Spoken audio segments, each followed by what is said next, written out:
Mohsin bag साहब सोहेल आफरीदी के खिलाफ एक केस शेर अफजल मरवत साहब ने किया, जो खुद पीटीआई का हिस्सा थे, जिनको खुद टिकट खान साहब ने दी, और वो उस वक्त दी जब वो कन्विक्टेड थे। बल्कि पीटीआई की सारी जिनको टिकट्स दी हैं इलेक्शन लड़ने के लिए, आप इस केस में कितना वज़न देखते हैं, कितना दुरुस्त ये इक़दाम है और इस पर कितना दुरुस्त आगे जाके हो सकता है? क्या पीटीआई के लिए कोई मुश्किल वक्त आ सकता है इसको लेकर? बहुत शुक्रिया। बेसिकली तो देखिए, कोर्ट का डिसीजन फ्यूचर में क्या आएगा उसको तो प्रिडिक्ट करना ज़रा मुश्किल है। यहाँ तो ऐसे डिसीजन आते हैं जिसके लिए आपको ट्यूशन लेनी पड़ती है कि वो समझ सके आपके डिसीजन एक्चुअली है क्या। इस किस्म की पिटीशन पॉलिटिशियन एक दूसरे के खिलाफ करते रहते हैं, लेकिन क्योंकि ये इन्हीं की पार्टी का हिस्सा रहे, पीटीआई में बहुत से लोग नए आए, जो पुराने नजरियाती लोग थे पीटीआई में वो तो शायद माजी का हिस्सा बन गए। अब देखना यह है कि पॉलिटिकल पार्टी है, उसका जो डिसीजन है किसी को चीफ मिनिस्टर बनाने का, तो वो सारा इख्तियार तो पीटीआई के पास ही है, वो मुरव्वत साहब को पसंद आए या ना आए। लेकिन कोर्ट का जो पहला डिसीजन आपने कहा नवाज शरीफ के बारे में था, वो भी आपकी गलत होना चाहिए। पार्टी डिसीजन होता है वो किसको अपना लीडर चुनना चाहते हैं प्रोविंस में, it is totally up to them. हाँ, उनका कोई ज़ाती इशू होगा तो इसलिए वो पिटीशन दायर कर दी उन्होंने। अब देखना ये है कि इसको कितना इन्फ्लुएंस किया जाता है।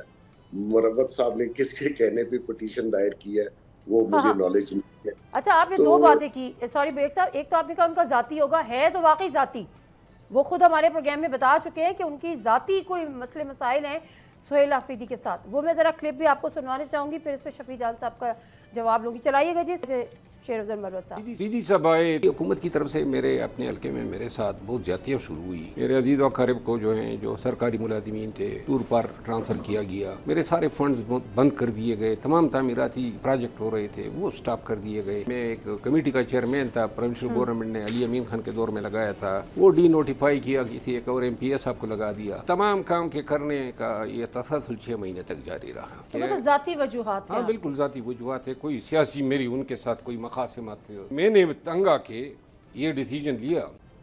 अच्छा बेग साहब, जो आप कह रहे थे ना, तो वजूहात तो सियासी नहीं है, ज़्याती ही है। तो ज़्याती वजूहात जो ये बयान कर रहे हैं, इनके साथ ज़्यादती हुई है? देखिए, पहली बात यह है, जैसे कि बेग साहब ने कहा कि अगर जिस जो दरख्वास्त मरवत साहब ने जमा की है और उसमें जो प्ली इख्तियार की गई है कि एक कन्विक्टेड शख्स किसी को नामजद नहीं कर सकता, फिर सबसे पहले तो ये मरवत साहब पे अप्लाई होगी, पहले फिर मुझ पे अप्लाई होगी, फिर बाकी जो हमारी अरकान असम्बली है सब पे अप्लाई होगी।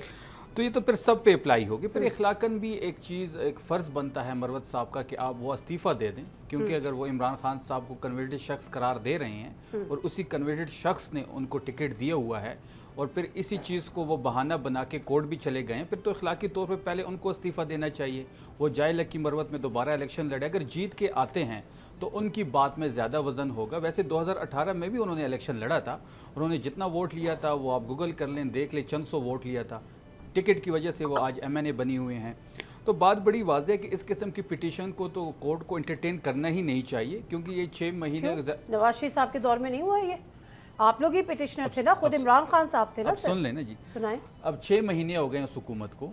जिस शख्स ने, अली अमीन साहब ने इस्तीफ़ा दिया है, वो बारहा इस बात का इकरार कर रहा है कि मुझ पे कोई प्रेशर नहीं था, मैंने अपनी मर्जी से इस्तीफ़ा दिया है। लीडर के कहने से? चले, लीडर के कहने से। जब गवर्नर ने अली अमीन साहब को बुलाया था तब पूछा गया था, कल गवर्नर साहब की स्टेटमेंट भी तो आ गई है कि मैंने उनसे पूछा आप पे कोई प्रेशर तो नहीं है, कहते जी मेरे प्रेशर की तो बात ही नहीं है ना। उन्होंने कहा कि मैं दोबारा सुनाऊं, उन्होंने चले एक और सिनेरियो क्रिएट कर लेते हैं। उन्होंने सर तस्लीम खम किया अपने लीडर के, बड़ा ग्रेसफुली किया, बड़ा ग्रेसफुली किया, लेकिन लीडर के कहने पे किया। जितनी तारीफ अली भाई की इस इस्तीफे की बात पे करनी चाहिए वो बनती है उसकी तारीफ, बड़े ग्रेसफुली उन्होंने इस्तीफा दिया। अगर लेट्स हम समझते हैं 1 मिनट के लिए, आप फ़र्ज़ कर लें कि मरवत साहब जो हैं इसमें कामयाब हो जाते हैं और कोर्ट का डिसीजन ये आता है कि ये कन्विक्टेड शख्स किसी को नामजद नहीं कर सकता, सोहेल साहब को जो है वो स्टेप डाउन करना पड़ेगा। ये 100 दरख्वास्तें लेके आए, 100 दफ़ा इसको नाअहल कराए, इसी तरीके से हम 100 दफ़ा दोबारा इलेक्ट करेंगे जब तक इमरान खान साहब का हाथ उस पर है। पॉलिटिकल कमेटी नामजद कर देगी, फिर MPs जाके वोट डाल देंगे। बात बड़ी वाज़ेह हाँ, है, ये एक वे आउट हो सकता है। बात बड़ी वाज़ेह है कि मरवत साहब जिसके इशारे पे कर रहे हैं वो सब हमको पता है। देखिए शफी जान साहब, ठीक है कि आप अगर ये करें, अगर वहाँ से नाअहल हो जाते हैं या स्टेप डाउन करने का अदालती फैसला आ जाए, क्योंकि अदालती फैसला पहले भी है, एक प्रेसिडेंट आप लोगों ने नहीं सेट करवाया था, ये किसी दूसरे ने नहीं करवाया था। वो कहते ना एक गड़ा एक के लिए खोदोगे तो खुद भी उसमें गिरोगे। टिकट का था, सियासी फैसले थे, उसका कहा गया था कि कोई सियासी फैसले नहीं करेंगे। कहेंगे तो मैं पढ़ के भी सुना देती हूँ। 21 फरवरी 2018 को सुप्रीम कोर्ट ने इंतखाबी इस्लाहात 2017 का फैसला सुनाते हुए करार दिया कि आर्टिकल 62-63 पे पूरा ना उतरने वाला नाअहल शख्स किसी सियासी जमात की सदारत नहीं कर सकता। फैसले के मुताबिक सियासी जमात के सरबराह का पार्लियामेंट के उमूर में बड़ा मरकजी किरदार होता है, तो ऐसा शख्स आर्टिकल 63A के तहत पार्टी सरबराह या किसी हैसियत से काम नहीं कर सकता। और फैसले के नतीजे में पनामा केस में 62-63 पर नाअहल होने वाले नवाज शरीफ ना सिर्फ पार्टी सदारत से भी नाअहल करार पाए और अदालत ने उनके बतौर पार्टी सरबराह तमाम फैसलों को कलअदम करार। हमारा केस बड़ा मुख्तलिफ है। अगर आप इस केस को कोर्ट कर रहे हैं, फैसला अदालत करेगी। नहीं, ये तो सामने पड़ा हुआ है। हाँ, अगर अदालत चाहे फैसला तो अदालत करेगी। देखिए, हम तो कुछ देखिए, तहरीक इंसाफ इस वक्त नॉर्मल कंडीशन में नहीं है, हम कुछ भी उम्मीद कर सकते हैं कोर्ट से। लेकिन ये जो आप नवाज शरीफ के फैसले को टैली कर रहे हैं इस केस के साथ, ये बिल्कुल डिफरेंट फैसला, ये बिल्कुल डिफरेंट केस है। चलिए मैं ज़रा ब्रेक ले लेती हूँ और ब्रेक से मैं वापस आती हूँ तो मुस्लिम बेग साहब से भी जान लूँगी। और एक और इम्पॉर्टेंट बात, क्योंकि यहाँ पर भी दोहरा मेयार है, क्योंकि जिस वक्त 15 फरवरी 2014 को इमरान खान ने अली अमीन गंडापुर को वजारत आला के लिए नामजद किया था, उस वक्त भी वो कन्विक्टेड थे जब उन्होंने अली अमीन गंडापुर साहब को नामजद किया था। तो अगर ये कहा जाए कि अली अमीन गंडापुर साहब को दोबारा बनाया जाए तो उनको भी कन्विक्टेड शख्स ने नामजद किया था। 30 जनवरी को 2024 को इमरान खान को साइफर केस में 10 साल की सज़ा हो चुकी थी।